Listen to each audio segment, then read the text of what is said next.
বাংলাদেশের সেনা প্রধান জেনারেল ওয়াকারুজ্জামানের একটি বক্তব্যের একটি অংশ টক অব দি টাউনে পরিণত হয়েছে, এভাবে আমরা বিভিন্ন সূত্র শুনেছি।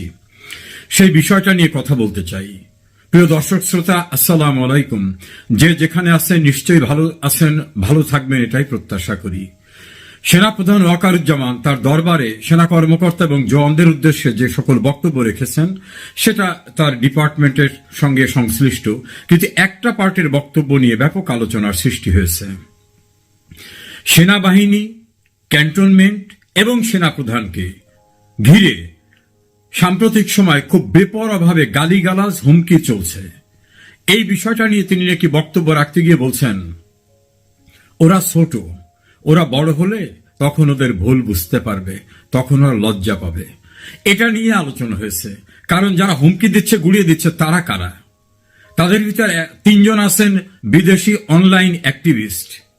এদের ভিতরে একজনের বয়স সেনাপ্রধান ওয়াকারুজ্জামানের চেয়ে অনেক বেশি, অপর একজনের বয়স ওয়াকারুজ্জামানের চেয়ে বেশি, আর একজনের বয়স ওয়াকারুজ্জামানের কাছাকাছি।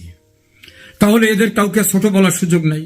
যারা বলেন পেট মোটা জেনারেল, লেফট রাইট করতে পারে না, স্বৈরাচারের নিয়োজিত ব্যক্তি, রয়ের এজেন্ট, নানাভাবে গালিগালাজ করে, আরো কিছু অশ্লীল অশ্রাব্য ভাষা ব্যবহার করে, যেটা উচ্চারণ করা শোভন হবে না, এ কারণে আমি করছি না।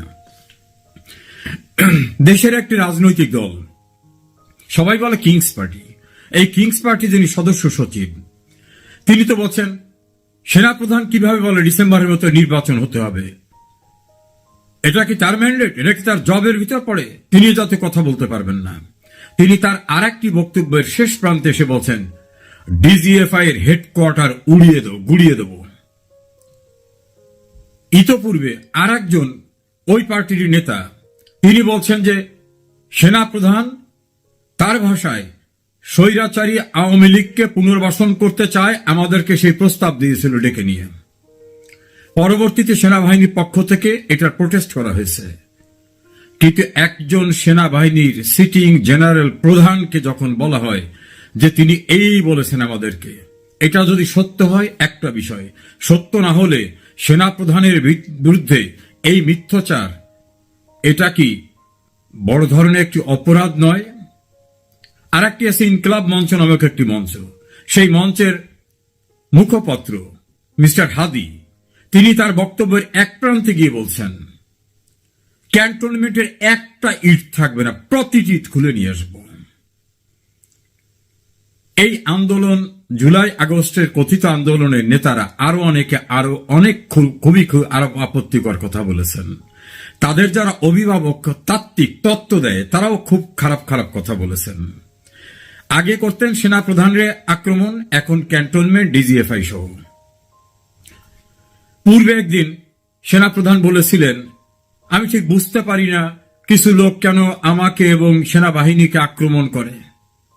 উনি ওইটা বলার পরে এই আক্রমণের গতিটা আরো বেড়েছে, আরো অশ্লীল অশ্রাব্য ভাষা ব্যবহার শুরু হয়ে গেছে। এখন সেইটার জবাব উনি দিলেন যে ওরা বড় হলে তখন বুঝবে। এখন যারা এগুলো বলতেছেন তারা, তাদের এক পার্টির বয়স তো আমি বললাম, আর এক পার্টির সবাই রাজনৈতিক দলের নেতা। শুধু নেতা না, বর্তমান যে সরকার প্রধান দাবি করা ডক্টর ইউনূস, তার নিয়োগ যারা দিয়েছেন তারা, অর্থাৎ তারা নিয়োগকর্তা এবং তারা একটি রাজনৈতিক দলের গুরুত্বপূর্ণ নেতা। এবং তারা এত গুরুত্বপূর্ণ নেতা যে আর্মির এপিসি, তার ভিতরে তাদেরকে নিরাপত্তা দিয়ে আনতে হয়। তাদের প্রোগ্রামে ডগ স্কোয়াড, সোয়াত বাহিনী, র্যাব, বিজিবি, পুলিশ এবং ঢাকা থেকে স্বরাষ্ট্র মন্ত্রণালয়ের একটি কক্ষ থেকে মনিটর করা হয়। কত ইম্পর্ট্যান্ট! অতীতে কোনোদিন বাংলাদেশের কোন রাজনৈতিক দলকে এত প্রোটেকশন দেওয়া হয়নি, এত কিছু করা হয়নি। সেইগুলোকে জেনারেল ওয়াকার আপনি বলেন ছোট মানুষ। কোন অর্থে ছোট বললেন? ওরা তো সাইজে অনেক বড় আছে, বয়সও বড় আছে। নাকি আপনি ভীত সন্ত্রস্ত হয়ে আত্মসম্মান বাঁচাবার জন্য এভাবেই কথা বলছেন যে ওরা ছোট? আপনি যাদের ছোট বলছেন তারা শোনার পর তারা আরো বিরূপ প্রতিক্রিয়া ব্যক্ত করছে। আপনি ডিজিটাল প্ল্যাটফর্ম চেক করে দেখেন। আমরা মনে করি সেনাবাহিনী আমাদের সার্বভৌমত্বের একটি অংশ। যখনই দেশ বিপন্ন হতে পারে তখন সেনাবাহিনী এই দেশের নিরাপত্তা রক্ষা করে। এমনকি যখন প্রাকৃতিক দুর্যোগ তখনও তারা গুরুত্বপূর্ণ দায়িত্ব পালন করে। যদিও সেনাবাহিনী বিভিন্ন সময় বেশ কিছু আপত্তিকর ঘটনা তো ঘটিয়েছে। সেনাবাহিনীর বিপদগামী ব্যক্তিরা স্বাধীন বাংলাদেশের স্থপতি বঙ্গবন্ধুকে নির্মমভাবে খুন করেছে। সেনাবাহিনীর বিপদগামী ব্যক্তিদের হাতে আর এক সাবেক সেনাপ্রধান জেনারেল জিয়াউর রহমান খুন হয়েছে, খালেদ মোশাররফ খুন হয়েছে, জেনারেল মঞ্জুর খুন হয়েছে। এটা কিন্তু সিভিলিয়ান কেউ যে খুন করেনি।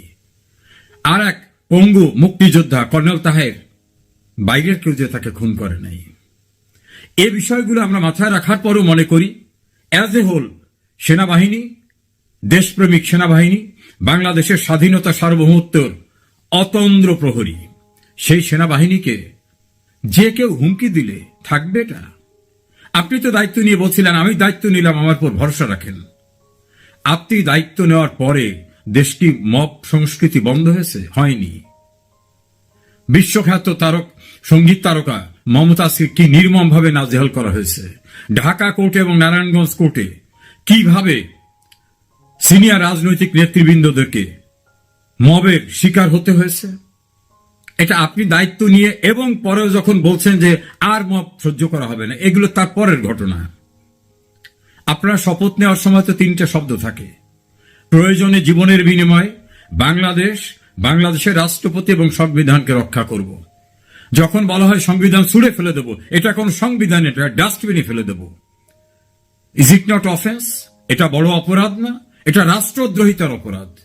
যখন বলা হয় রাষ্ট্রপতির নামের সঙ্গে একটা পশুর নাম যুক্ত করে বলা হয় তার বাচ্চা, রাষ্ট্রপতিকে উচ্ছেদ করব, এটা অপরাধ না?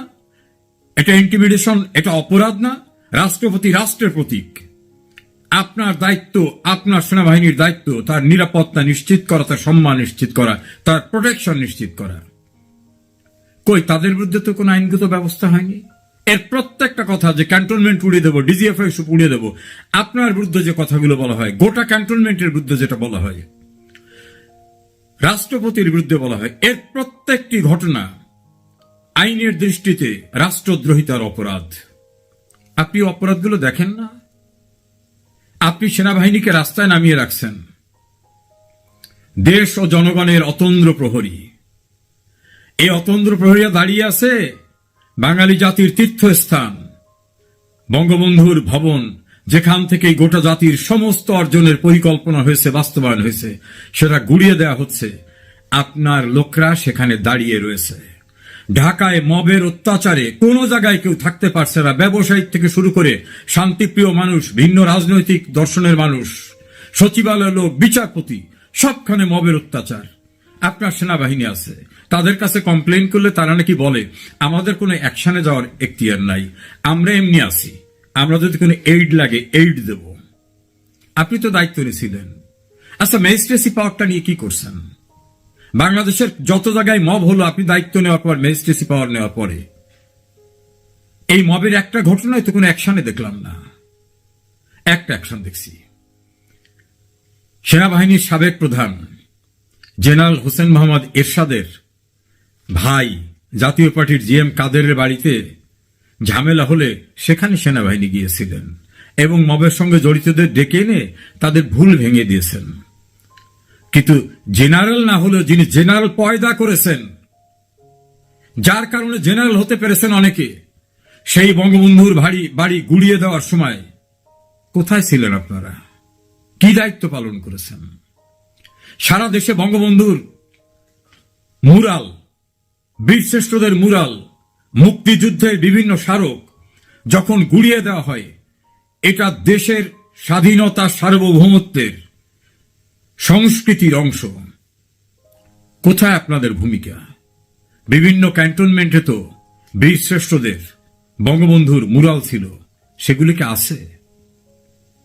যদি না থাকে, আমার প্রশ্ন, সেগুলি কারা ভাঙলো? ক্যান্টনমেন্টের ভিতর তো বাইরের কোনো লোক যে ভাঙার কথা না। আর যদি বাইরের কেউ ভাঙতে যায়, নিশ্চয়ই ক্যান্টনমেন্টের নিরাপত্তার দায়িত্বে তো আপনারা আছেন। সেগুলি কি হলো? অনেকে বলে সেনাবাহিনীকে রাস্তায় দীর্ঘদিন নামিয়ে রাখার ফলে তাদের প্রতি যে অসম্মানজনক আচরণ করা হচ্ছে, ঢাকা কলেজ সিটি কলেজের ঘটনা, কাজী নজরুল এবং জগন্নাথ আর একটি কলেজের মোল্লা কলেজের ঘটনায় সেনাবাহিনীর ইউনিফর্ম ধরে টানতেছে, তাদের স্লোগান দিচ্ছে ভুয়া ভুয়া। কিভাবে তারা অপমানিত হচ্ছে এবং তারা নির্বাক দাঁড়িয়ে আছে, মনে হয় যেন স্ট্যাচু। আগে একজন সেনাবাহিনীর জওয়ানের কনস্টেবল দেখলে মানুষ তাকে শ্রদ্ধা করত, ভয় পেত। সামরিক বাহিনীর নেপথ্যে থাকা সরকার, অনিলেবেন সরকারের সময় আমরা দেখিনি। আর এই সময় কি দেখছি, সেনাবাহিনীর সদস্য কর্মকর্তা তো দূরের কথা, ক্যান্টনমেন্ট এবং আপনাকেও পাত্তা দিচ্ছে না। আপনি কিসের নিরাপত্তা দায়িত্ব নিয়েছেন? আপনারা তো শপথ নিয়েছিলেন, আপনি তো ওয়াদা করেছিলেন দায়িত্ব আমি নিলাম, আমার উপর ভরসা রাখেন। আপনার উপর ভরসা রাখার পরে বীর মুক্তিযোদ্ধা নুরুল হুদার গলায় জুতার মালা, আপনার উপর ভরসা রাখার পরে কোর্ট প্রাঙ্গণে, ঢাকা কোর্টে, নারায়ণগঞ্জ কোর্টে কিভাবে নাজেহাল হচ্ছে, মবের শিকার হচ্ছে এদেশের প্রবীণ রাজনীতিবিদরা। আপনার উপর ভরসা রাখার পরে মবের কারণে আজকে আইন শৃঙ্খলা পরিস্থিতি কোথাও নাই, চাঁদাবাজিতে সয়লাভ হয়ে গেছে সারা দেশ। দুই একটা বিচ্ছিন্ন ঘটনা সামনে আসছে, সারা দেশে চাঁদাবাজিতে প্রায় 150 ইন্ডাস্ট্রি বন্ধ হয়ে গেছে। ভিন্ন রাজনৈতিক মতাদর্শী অথবা ভিন্ন সম্প্রদায়ের, ধর্মীয় সম্প্রদায়ের লোকরা চাঁদার হাত থেকে পরিত্রাণ পাচ্ছেন, এর সংখ্যা রেয়ার অ্যান্ড রেয়ারেস্ট। কমপ্লেন করলে আপনার বিভিন্ন জায়গার ক্যাম্প থেকে বলা হয় আমাদের কোনো অ্যাকশন নেওয়ার অথরিটি নাই, আমরা ভিজিলেন্সে আছি। জেনারেল ওয়াকারুজ্জামান, আপনি তো দায়িত্ব নিয়েছিলেন, কি দায়িত্ব পালন করছেন আপনি? আমরা দেখলাম শেখ হাসিনাকে মবের কারণে সরে যাওয়ার পরে আইনে নিষিদ্ধ একটি সংগঠনকে সবার আগে আপনি ক্যান্টনমেন্টে ডেকে নিলেন। জেনারেল ওয়াকারুজ্জামান, সেই সময় নিষিদ্ধ সংগঠনকে ক্যান্টনমেন্টে ডেকে নেওয়া কি সুযোগ ছিল কোন আইনে? কিসের ভিত্তিতে নিলেন আপনি? এই প্রশ্নের জবাব শুধু এটার না, আরো অনেক প্রশ্ন রয়েছে। আপনি তো দায়িত্ব নিয়েছিলেন যে ঢাকার নিরাপত্তা, গণভবনের নিরাপত্তা, প্রধানমন্ত্রীর নিরাপত্তা, সব দায়িত্ব আপনি নিয়েছিলেন, যেটা স্বরাষ্ট্রমন্ত্রী আসাদুজ্জামান কামালের ইন্টারভিউতে শুনলাম। সে কারণে আওয়ামী লীগ তার রাজনৈতিক শক্তিকে সম্পূর্ণরূপে বিরত রেখেছিল। আপনি দায়িত্ব নেওয়ার পরে সকালবেলায় আপনার ফোর্সরা সমস্ত গেট খুলে দিল এবং বিভিন্ন মবের ঢাকায় প্রবেশ নির্বিঘ্ন হয়ে গেল। গণভবন, সংসদ ভবন, বাংলাদেশ টেলিভিশন, এর প্রতিটি রাষ্ট্রীয় সম্পদ। সরকার পরিবর্তিত হবে, নতুন সরকার আসবে, নতুন প্রধানমন্ত্রী আসবে, নতুন রাষ্ট্রপতি আসবে। যেভাবে এই প্রতিষ্ঠানগুলোকে ধ্বংস করে উল্লাস প্রকাশ করা হয়েছিল, সেনাবাহিনী কি ব্যর্থ হয়েছিল? সেনাবাহিনী কি এটা রক্ষা করতে পারত না? এ প্রশ্ন অনেকেরই, এবং সে প্রশ্নের অনেক যৌক্তিক দিক রয়েছে। একজন রিটায়ার্ড জেনারেল তিনি তো বলছেন তাকে যিনি নিয়োগ দিয়েছিলেন তিনি তার সঙ্গেই কথা রাখেননি। কাজী দেশবাসীকে উনি গণহারে কি বক্তৃতা দিয়েছেন সেটা ওনার রাখতে হবে এমন কথা নয়। তবে জেনারেল ওয়াকারুজ্জামান, আপনার প্রতি শ্রদ্ধা রেখে আমি বলবো, আপনি আজকে যাদের প্রশ্রয় দিচ্ছেন, আশ্রয় দিচ্ছেন, যাদের মাথায় উঠে যাওয়ার পরেও আপনি তাদের বন্ধ করছেন না, এ ক্ষতিটা আপনার না। সেনাপ্রধান একটি গুরুত্বপূর্ণ পদ, ক্যান্টনমেন্ট একটি গুরুত্বপূর্ণ জায়গা, সেনাবাহিনী এই রাষ্ট্রের সার্বভৌমত্বের একটি গুরুত্বপূর্ণ অংশ, রাষ্ট্রপতি রাষ্ট্রের প্রতীক। এই জায়গাটা ধ্বংস হয়ে গেলে আর অবশিষ্ট কিছু থাকে না। আপনি চিরদিন জেনারেল, এই সেনাপ্রধান থাকবেন না, কিন্তু প্রতিষ্ঠানটা যদি সাংঘাতিকভাবে নিচে নেমে যায়, অপমানিত হয়, সেখান থেকে ফিরিয়ে আনা কিন্তু অনেক কঠিন। কেউ কেউ তো বলছেন যে আপনার যাদের প্রতি বিশেষ দরদ আছে, যাদের নাম আপনি 2বার 3বার উচ্চারণ করেন, যারা নিষিদ্ধ থাকা সত্ত্বেও আপনি তাদেরকেই গুরুত্ব দিয়ে ডেকে নেন, তাদের না আসা পর্যন্ত আপনি আপনার বক্তব্য রাখেন না, অ্যাড্রেসও করেন না, এখন যদি তাদের স্বনামী এবং বেনামী ব্যক্তিরা গালিগালাজ করে, এটা সহ্য করা ছাড়া আপনার উপায় নাই, এমন কিন্তু কথাও আছে। তবে আপনি বুড়ো বুড়ো মানুষদেরকে শিশু বলেন না। আপনার নিয়োগকর্তা রাষ্ট্র, সেই রাষ্ট্রের সরকারের নিয়োগকর্তা ওরা ডক্টর ইউনূসকে নিয়োগ দিয়েছে, আর তাদেরকে আপনি বলেন ছোট ছোট মানুষ। এভাবে তাদেরকে হেয় করবেন না। আপনি বলতে পারেন যা বলো বলো, নিজেরটা সহ্য করেন, কিন্তু সেনাবাহিনী, ক্যান্টনমেন্ট, ডিজিএফআই, রাষ্ট্রপতি, রাষ্ট্রপতি ভবন, সংসদ ভবন, গণভবন, এগুলো রাষ্ট্রীয় সম্পত্তি। এই রাষ্ট্রীয় সম্পত্তির রক্ষণাবেক্ষণের দায়িত্ব আপনি নিয়েছিলেন। বিবেকের কাছে প্রশ্ন করুন কি করেছেন। আপনার এই জাতীয় সহনীয়তা তাদেরকে আরো উদ্বুদ্ধ করছে। তাহলে আপনি এখন যদি তাদের শিশু বলেন, আগামীতে তারা বড় হওয়ার পরে এর চেয়ে বড় বড় ঘটনা ঘটাবে। সে সময় বলবে আমরা শিশু থাকা অবস্থায় তো এটা করেছি, আমরা বড় হয়েছি, এখন তো আরো বড় কিছু করতে পারবো। বাংলাদেশের মব সংস্কৃতি, আইন শৃঙ্খলাহীন পরিস্থিতি, বিচার বিভাগ মবের শিকার পরিণত হওয়া, সিভিল অ্যাডমিনিস্ট্রেশন মবের শিকার পরিণত হওয়া, স্বাধীনতা বিরোধীরা বিভিন্ন জায়গায় প্রতিষ্ঠিত হওয়া এবং একটি গণতান্ত্রিক ব্যবস্থা ধ্বংস হয়ে যাওয়া,